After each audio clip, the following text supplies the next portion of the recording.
दूसरा तो ट्रेन जो हादसा हुआ है उस पर जो है क्या प्रतिक्रिया है आपकी? लगातार एक के बाद एक ऐसे हृदय विदारक हादसों की एक लिस्ट बन गई है। कोरमंडल एक्सप्रेस उसमें थोड़े वक्त पहले ही हुआ था, लेकिन कोई पाठ सीखा हो सरकार ने, विभाग ने, मंत्री ने या मंत्रालय ने, वो देखने को नहीं मिलता।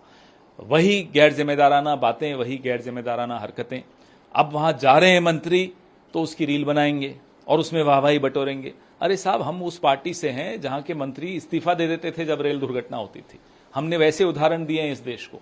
आप वहां जाकर भी तालियां बटोर रहे हो, चैनल्स को फ्लैश हो रहा है साहब मंत्री जा रहे हैं वहां, और चैनल्स तारीफ कर रहे हैं कि अरे मंत्री वहां जा रहे हैं।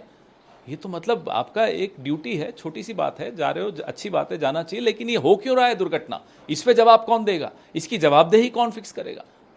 उधर किंग मेकर की भूमिका में जो इस बार जेडीयू और टीडीपी है, इन दलों में भी स्पीकर को लेकर मनमुटाव की बातें सामने आ रही है। इधर इंडिया ब्लॉक की तरफ से जो कहा जा रहा है कि अगर डिप्टी स्पीकर का पद विपक्ष को, इंडिया ब्लॉक को दिया जाता है तो स्पीकर पद पर उम्मीदवार आप लोग नहीं देंगे।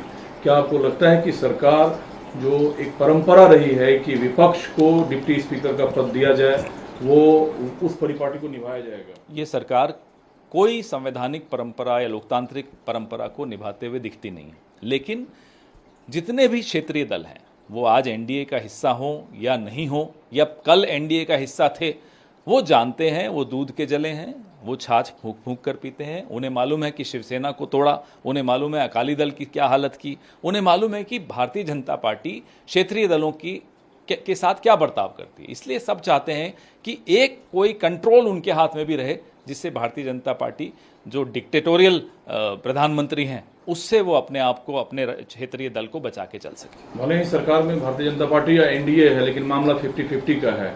आप लोग इस बार सरकार से ज्यादा सरकार के सहयोगी दलों को सचेत करते हुए नजर आते हैं। बिल्कुल, क्योंकि हैं तो वो भी लोकतंत्र के हिस्सेदार हैं, और राहुल गांधी तो हमेशा हिस्सेदारी की बात करते आए हैं।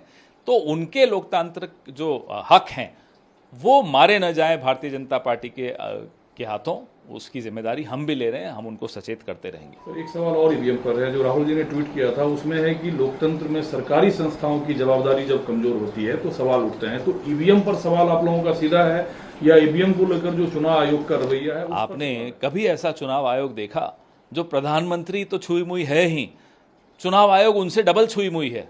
ऐसी घटिया शेरो शायरी करने लग जाते हैं, उनसे कोई सवाल पूछे तो हमें तो लगता है कि प्रधानमंत्री से भी बढ़कर हैं आगे, घटिया शेरो शायरी में भी और छुई मुई बनने में भी।